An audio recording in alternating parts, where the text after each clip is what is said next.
Thanks for staying with us. This is Newsline. We're talking about poverty in Hong Kong, why rich Hong Kong has so many poor people.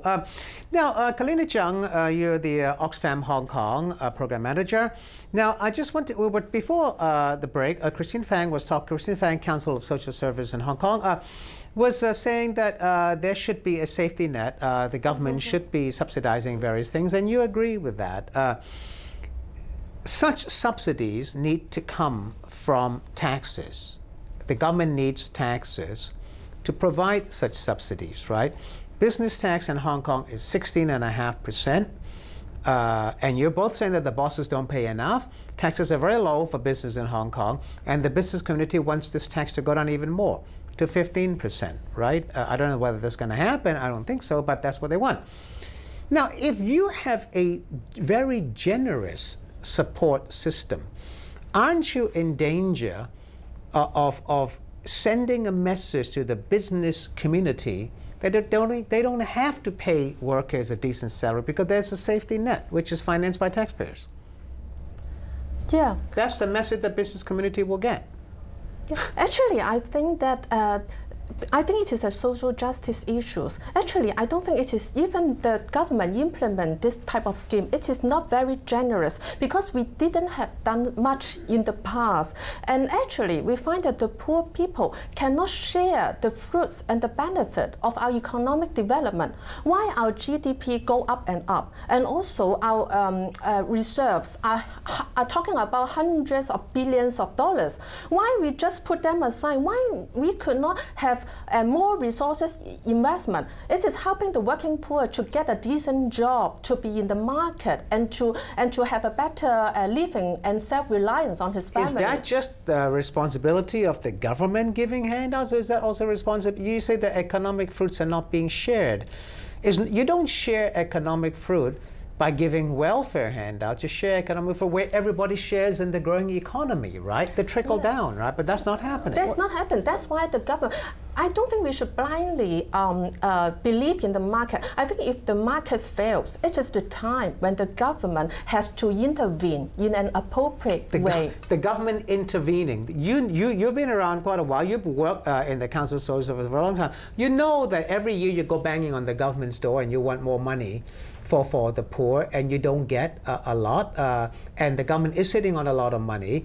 But if you're asked the government to, as Kalina Chung says, to intervene, that's going away from the government motto of small government, big business, big markets. Are they going to do that?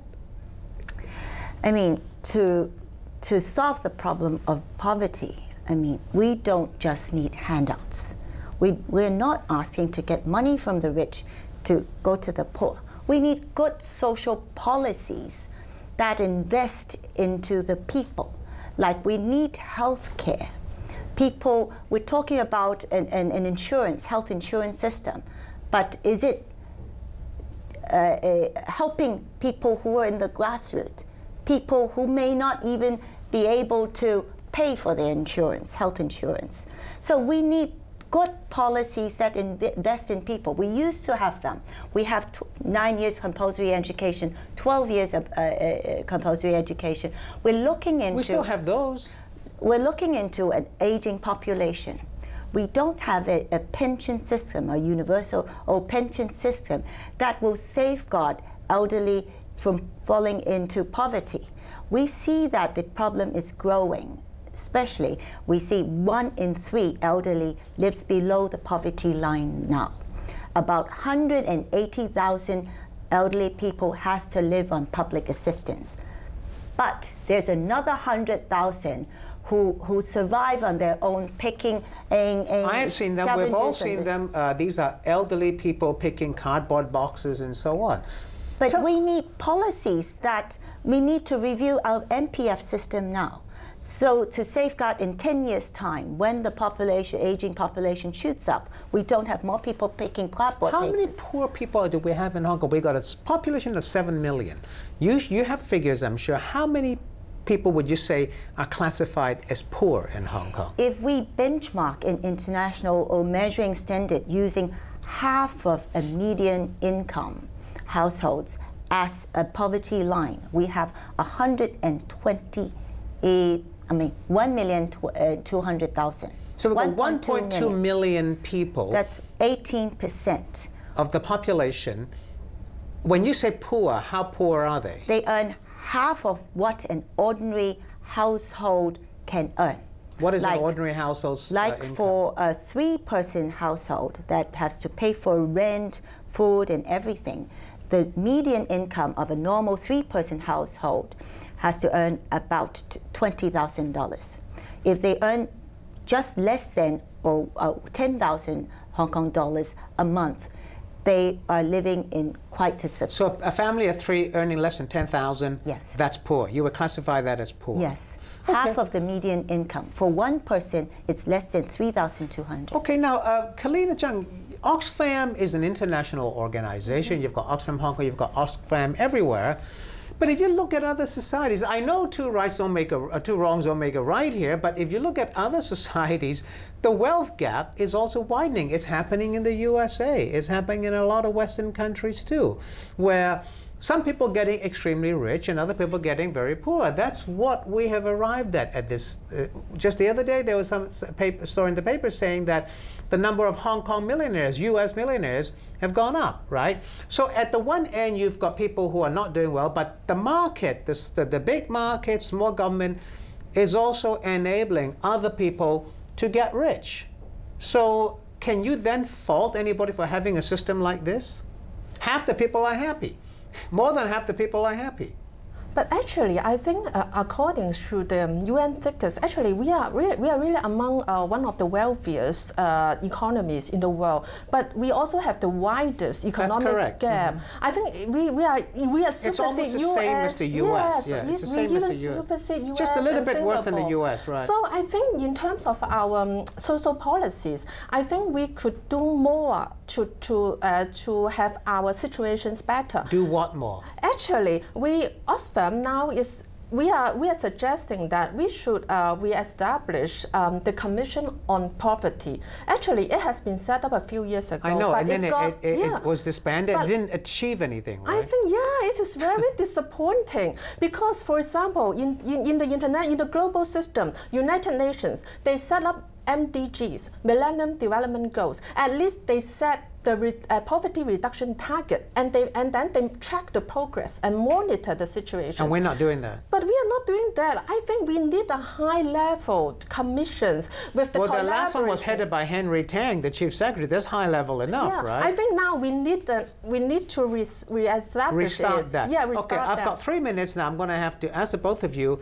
As I pointed out, Donald Tsang is going to be giving his annual policy speech on October the 13th. And poverty is going to be one of the big issues. What would you like him to say, Christine Fang? What would you like our chief executive to say on the issue of poverty in Hong Kong? I think the first I would look to him that he plan ahead and look and tackle the issue of elderly in poverty. We need to review our MPF system, have a look how we can help elderly not falling into poverty.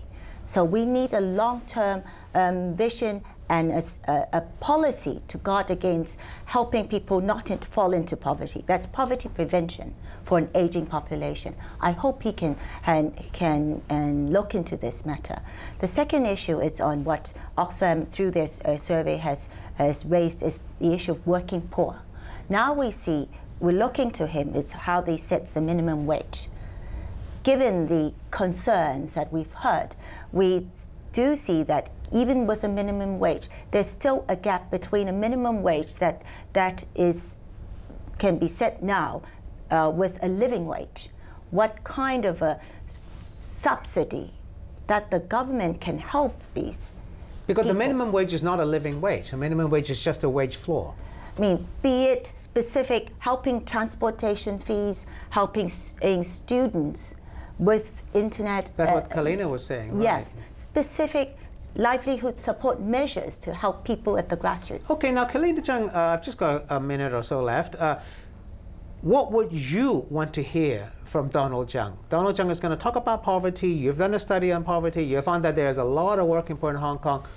What do you want to hear from him? I think he should put working poor and also minimize the wealth gap as the #1 work target of his coming year. But that's easy to say. How is he going to do that? I think, as we say, on top of the minimum wage, I agree with Christine that we should have other income support policies. He should consider this as a transport support scheme, the support to the childcare services, provide adequate to them, and also he should also consider tax credits or negative income tax for the poor people. And in the long run, I think set up a Commission on Poverty to have a long-term strategy to fight poverty is the most important thing. And he should get the collaborations of civil societies, unions, okay, and last word, Christine. Would you say that the Poverty Commission failed? The one that was headed by Henry Tang? No, I won't say so. It has done something, at least project-wise. They've done something for children, the Child Development Fund. They started the social enterprise, creating work for the disadvantaged people. But we're still as bad as we were. We've got half a million people living in, over 1 million people living in poverty. They don't have a long-term vision and commitment. They didn't integrate poverty eradication measures with social development policy making. They just tackle it as one problem. We need to look at our whole health issues, education system, pension system, to really tackle and prevent poverty. Well, I'm not sure that you're going to hear all that from Donald Trump on October the 13th, but you know, we live in hope. See you next week. Good evening.